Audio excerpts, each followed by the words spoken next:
All right, it's your man coming at you again. Today is Monday, whatever date, the 28th, I think it is, okay? So, coming once again on a Monday, which usually I like recording on a Saturday or Sunday, but just been really, really busy and just, hey, that's what I got to it. So, shoot me. Chie has about three more weeks until her competition. She's looking really, really good. Our target and our goal is to win a show. She's her pro debut, her first time ever stepping on a pro stage. Our goal is to win it your first time out. And it's looking really, really good. All you can do when you compete, cracks me up with these fucking pro coaches, but all you can do when you compete is to show up at your absolute best.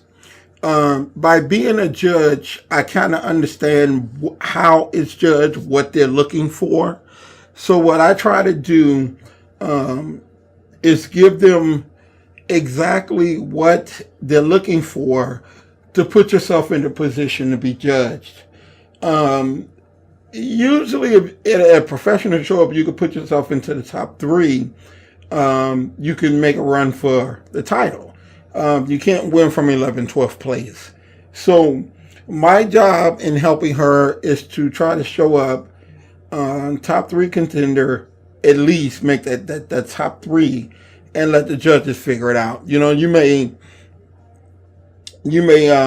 go somewhere. There's a Ford, a Chevy, and a Buick.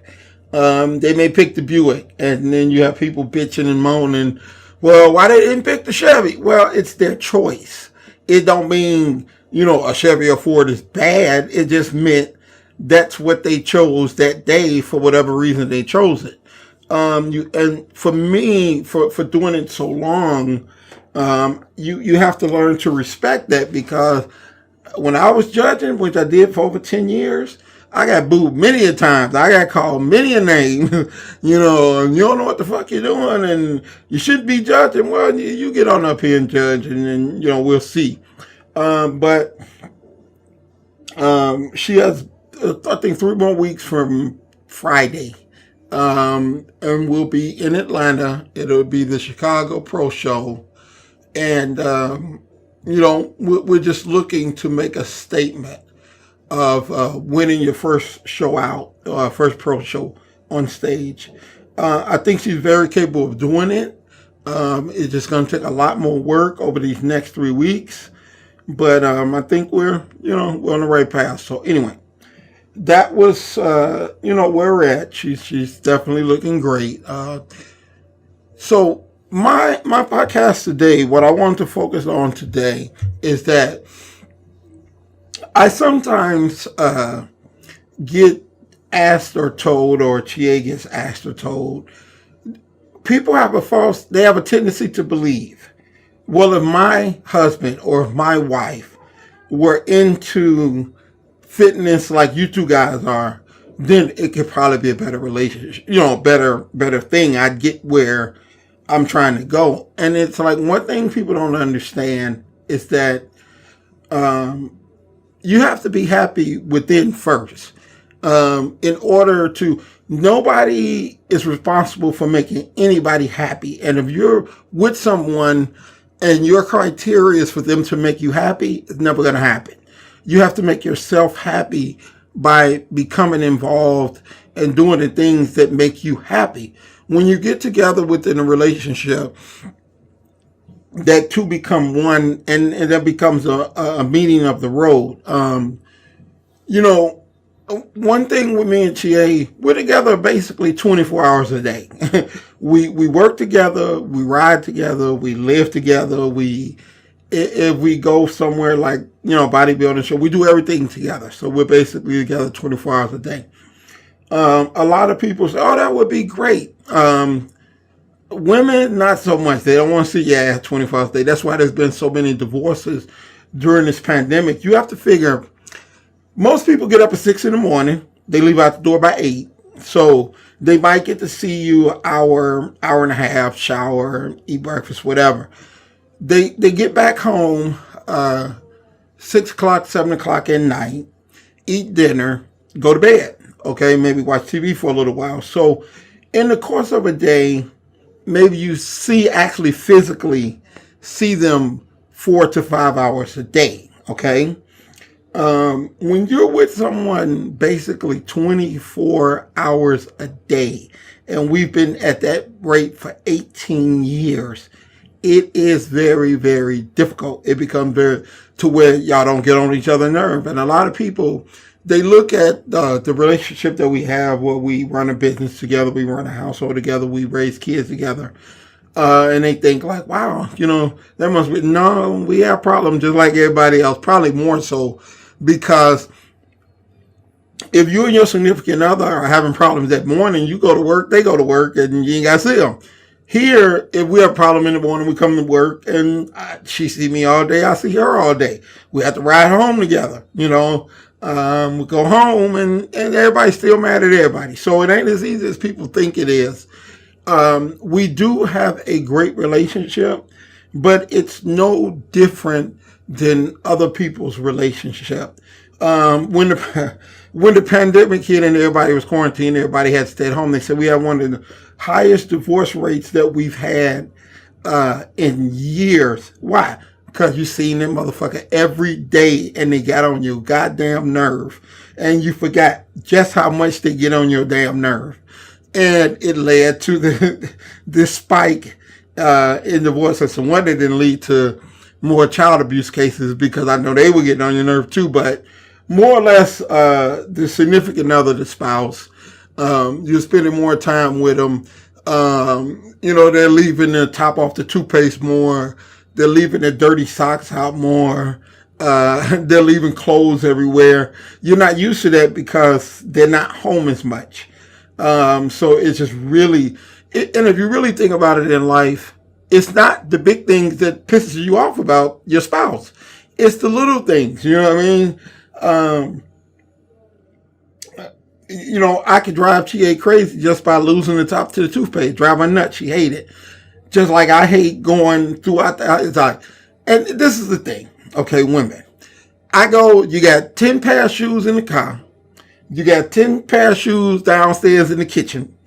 You got 10 pair of shoes at work, in the office, my office, which is now our office. And then if I leave a t-shirt laying on the back of a chair, oh my God, do I have to hear about it. Don't be dirty enough this house. You got damn clothes laying there, but yet you got 50 pair of goddamn shoes laying everywhere. I'm falling and tripping, and you got a pair of black shoes at the bottom of the stairs, and all the lights are off, and I'm tripping over stuff. But that's okay. That's fine. Because it's yours. It's fine. But like I said, if I leave a t-shirt out, oh my God, it's just like somebody, came in and just slapped you across the face. It's a whole nother set of problems. But that's the way it is. Okay. But my my whole point of it all is that, to navigate and survive a successful relationship, it always requires compromise and being in the middle of the road. I don't know, some people call it a workaholic. I think I'm a brokeaholic. I'm trying to make some money. Chie is a social butterfly. She loves to go. So, all her kids are grown now. So every weekend or another, she's doing something, going to lunch with her kids or visiting the kids or something. Because I prefer to stay at home and work or come to the office and work. The first meeting of the road that I understood was, I'm not going to stop you from living your life because those are things that I choose not to do. So go ahead, let me know when you're going to come back. If I'm at work, pick me up and everything is good. So in addition to me supporting her, her supporting me, we have to find that middle of the road of letting that individual be who they are. She loves to step. She loves to dance. Used to anyway. She don't go out as much. But I used to have no problem with you going stepping. I ain't going because I can't dance. But I have no problem with you going out doing something that you enjoy. Um, Maybe she don't have an issue with me because I don't go anywhere. You can find me in one. You can find me in one or two places, at home or at work, and I will be in front of a computer or a notebook, and I will be working either place where I'm at. Pretty simple. That's what I do. Um, so stop. Don't try to stop them from being them, and they shouldn't try to stop you from being you. Um, what I do requires a lot of give and take. I'm a dreamer. I'm constantly pushing the envelope, taking chance, taking risks, opening up this, moving here, doing this, doing that, and it takes a lot. It takes a lot of nerves, and that person have to learn to adapt to that, and it's not easy. And I understand that, but if you can't take that, then you need to go find you somebody that doesn't give you that kind of life. That's why my ex is called an ex. That was something you want. She wanted someone to work a 9 to 5, come home, be a family. Okay, well then you need to find somebody because I ain't that guy. You know what I mean? I leave when I leave. I come home when I come home. You know where I'm at. I ain't out doing no nonsense. But to some people, even if you're working, it's infringing on their time. They want that attention from you, and it's a compromise. But as long as you both have the end of the road picture in mind, and you're willing to make the sacrifices and come up with a plan, it does not necessarily have to be that you're both in the same ministry. I know people who they make money. The woman gets the check, gives him an allowance. He gives her a check. I never understood that shit, but ain't nobody get my money. But it works for them. And if it works for you, who gives a damn about who don't like it? You don't have to be, I'm in fitness, she's in fitness, I'm a competitor, she's a competitor, I'm a trainer, she's a trainer. Sometimes that doesn't work. It's a hard situation. You've got to be a very giving person to make the situation work. But what does work is learning which role that you have. I find myself supposed to be 2 days a week, but last week it was 5 days washing dishes. I hate washing dishes. But that's a role that I agreed to take because it helped her out. That was a meeting of the role. She goes shopping a lot. I'm not going to no damn grocery store if I don't have to. So a lot of times, like usually Monday or Wednesday, I wash dishes. So let's say on a Thursday, she gets up in the morning and goes does her cardio, and then she's got to stop at the store. Why would I make her stop at the store, come home, wash dishes, and cook breakfast? The least that I can do is wash the dishes. So when she comes home, that's one thing that legitimately she has to do. It's her day. That now she no longer has to do. Help out each other. You don't have to always be bitched at or arguing or told to do, or like my son takes out the garbage now. I used to do that. He takes out the garbage and he walks the dog. Walking the dog used to be Chie's job. Taking out the garbage used to be my job. So he understands garbage get full, take it out. And you don't have to be told. So, my suggestion is not more so find someone that is like you. My suggestion is find someone that's open to honest communication and change. And you guys develop what path you're going to take, who's going to do what, who's going to manage the checkbook, who's going to pay the bills, who's going to cook, who's going to do this, who's going to do that. Once you figure all that out, then it's a matter of consistently doing it and making it an easy transition for everybody. And trust me, the same happiness that we get from being able to luckily work together for been together 18 years. So to luckily work together and live together and do all the raise kids together and do all those other things, that could happen for anybody if you're willing to meet in the middle of the road, you're willing to compromise some things, and you have distinct roles of what you're going to do and what they're going to do. So, I suggest that more than anything else is to find what role fits for your situation and work that role. And don't be afraid to do that. I hated washing dishes, but it's okay. You know what I mean? It helps her. And my job is to create happiness for her within this relationship. So if that involves me doing something that I don't normally do, I'm willing to make that compromise. So that would be the suggestion that I have, is to find someone that's willing to make compromise, that's willing to have a certain role, and things will work out just fine. So we don't have some secret magic relationship because we both are in this.